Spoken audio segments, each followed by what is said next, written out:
I am currently divorced from my ex Thomas of 30 years. We ended up seeing a lawyer to help with dividing stuff. Everything was pretty much wrapped up till he said he no longer wanted any part of our kids' lives. I didn't argue with him about it since I already know what it's like having a parent who doesn't want you around, or wants to be in your life. I asked what he wanted me to tell the kids and he just said, "Whatever you think is best, I don't care. I don't want to parent anymore." Everything was in agreement and signed with no fuss. A few weeks later I get a call from my ex Mill asking if we could meet each other. When I came over she broke down crying and begging to let my ex see his kids again.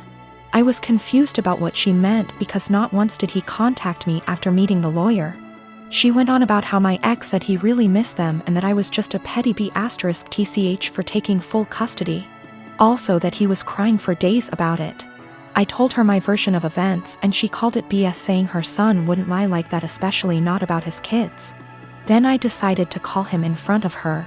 He didn't know she and I were meeting that day. I said, "Hey, has a soccer game in a few days," which he did, and I was wondering if you wanted to go?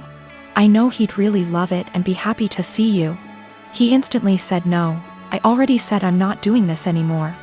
I asked, "Well, how do you think this is going to affect Denise, his mom?" She is over the moon about them. He just said she loves me more than the kids, so I doubt this will be an issue for her. After a bit more talking we finally hung up. Ex-Mill was straight-faced and nodded at everything that just happened. She asked me to leave and said we would be in touch.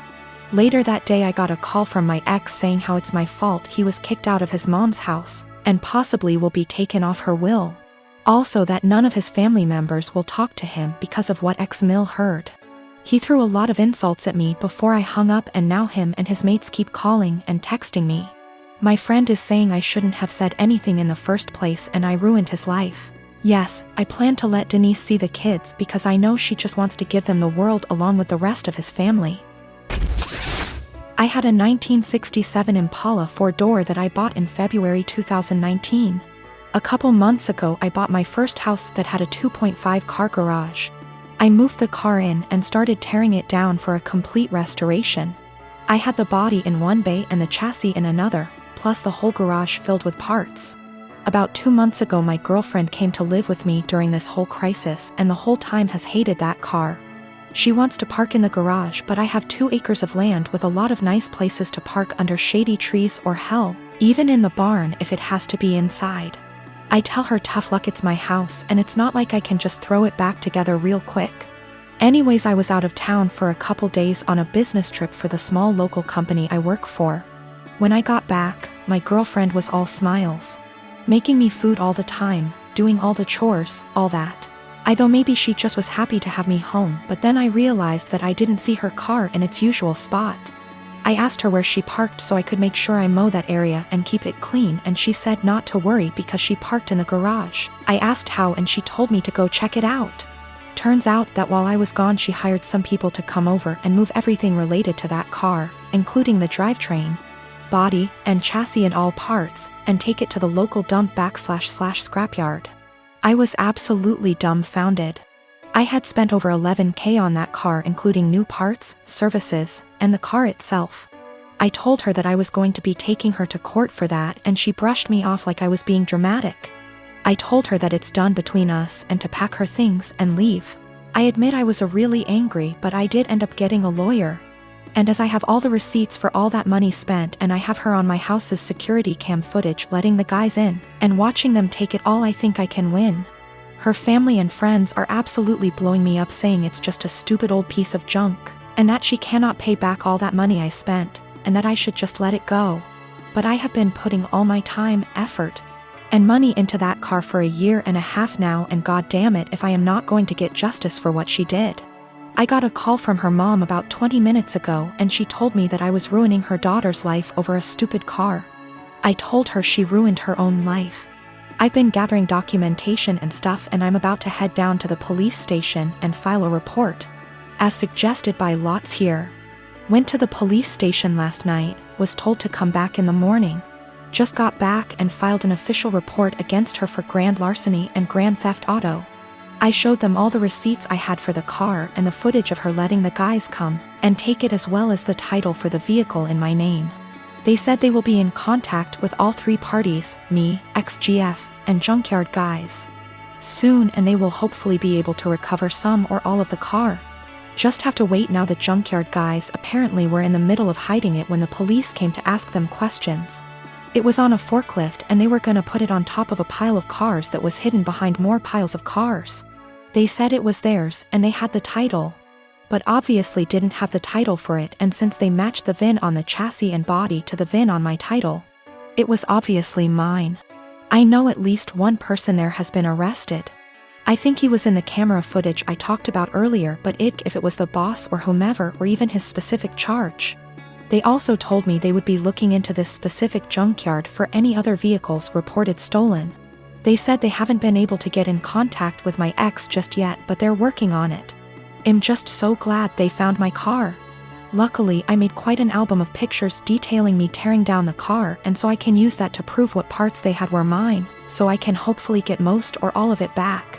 Police haven't let me take it back home yet, as they say it is evidence or something, so hopefully I can get it back eventually. Thank you all so much for the support and advice.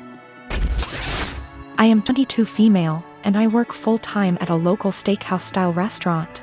There's a policy with the employees regarding free food based on the length of your shift, and the other day I was working a double, which meant I got 2 free meals, one at the end of my first shift and one at the end of my second. There are a few things we as employees can't pick for our free meals due to costs, but we still have access to nearly the entire menu. Another part of this policy is that if we pick something, and one of the ingredients required is almost gone, we're allowed to keep our pick and tell the customer that we're sold out of that particular item. This applies to all sides, salads, soups, etc. Usually though, if we say we're out, we really did run out regardless of employee meal picks. Anyways, on the day that I worked my double, we were about 2 hours out from closing and I sat a couple who were on a first date. Just assuming by some things they said, plus he name-dropped a popular dating app. When they were ready to order their meals, the girl just so happened to ask for sirloin. But that was the cut I chose for my second meal and we were down to our last one. I apologized and told her that we were out, and the pouted and told me she would need another minute to decide. Her date shot me a dirty look and told me he needed more time now, too, so I went to check on my other tables. They seemed to be having a good date, laughing a lot and smiling. But they were immediately quiet and standoffish every time I checked on them, and interrupted me with, "Just the check, please," while I was asking if they'd like any dessert. I brushed it off, as it's not the first time I've had a rude customer, and brought them their bill. He wrote a big 0 on the tip line and a little note that read, "Thanks for ruining my date, hope your night sucks too." I told my coworkers during closing, who all agreed the guy was being an ass. But when I called up my dad the next day and the topic of work and those particular customers came up, he told me I should have been less selfish and just let the woman have the sirloin and that I should have picked something else. He told me they didn't handle it very well, but that young lady had probably been looking forward to that steak. You knew you could have given it to her and you didn't. I'm honestly a little disappointed in you. That really hurt my feelings and I've been wondering if I was actually in the wrong. I don't believe it was a money thing. The guy ordered a pretty expensive seafood dish and the girl had one of our pricier cocktails. The sirloin is not our cheapest steak option. Yes, I'm aware that it's a weird policy, but it's our policy and my bosses encourage employee satisfaction so that we can ensure customer satisfaction. I do not eat steak for free every day I work there. I have it once every 1 to 2 weeks.